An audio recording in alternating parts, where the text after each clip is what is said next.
So in this video, we want to show how to find the derivative of the sine function. So the claim is that the derivative of the sine function is just equal to the cosine function.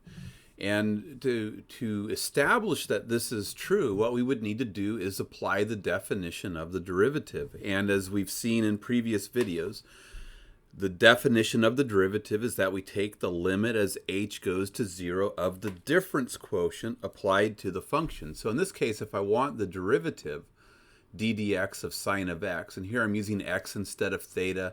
That was mostly just because x is easier to type, but variable names are arbitrary, so it's okay to use an x instead of a theta. So we want the derivative of the sine function. We need to take the limit as h goes to 0 of the difference quotient. So the sine of x plus h minus the sine of x all over h. And what we want to recognize is right here from trigonometry, we have an identity for the sign of the sum of two elements or two expressions. So just using the identity from trigonometry, the sine of x plus h is equal to the sine of x times the cosine of h plus sine h cosine x. So sine of x plus h is this by applying what we learned about trigonometric identities in pre-calculus. And the minus sine of x is still sitting there. So this is just, step one is just set up the difference quotient.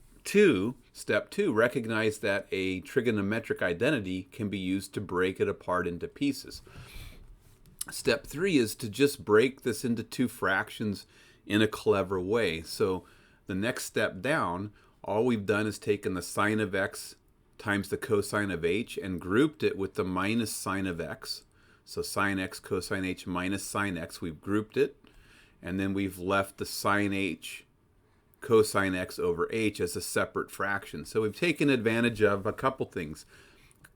Common denominators allow us to break fractions apart. And two, addition is commutative and associative, so we're able to change the order of the elements in the numerator.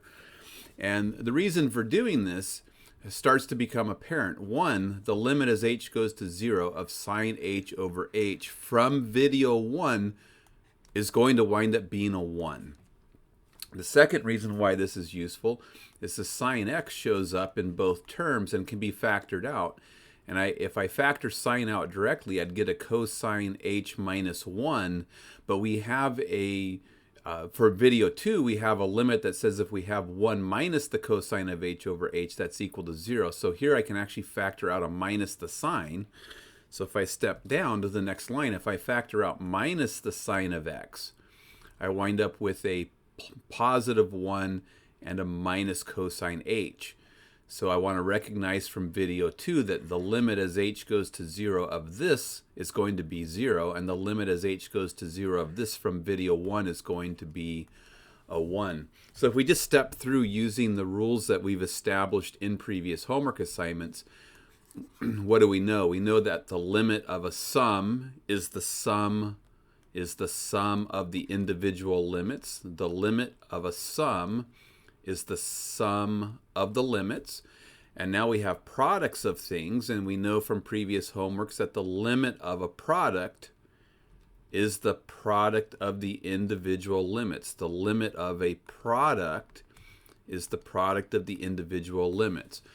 So then you could step over, and then you just calculate these limits. What's the limit as h goes to 0 of minus sine x? Well, sine of x is defined everywhere. There's no h involved in it at all. You're just going to get the sine of x out of that. And the limit as h goes to 0 of 1 minus the cosine of h over h. This limit's equal to 0 from video 2 plus, hey, the limit as h goes to 0 of sine h over h from video 1 is just equal to 1. And the limit as h goes to 0 of the cosine of x, look, there's nowhere to even put the h, so the limit's just going to be the cosine of x. And when we simplify this down, we get that the limit as h goes to 0 of the difference quotient applied to the sine function is the cosine. And if the limit as h goes to 0 of the difference quotient of something is something else, then that thing is the derivative. So the cosine is the derivative of the sine.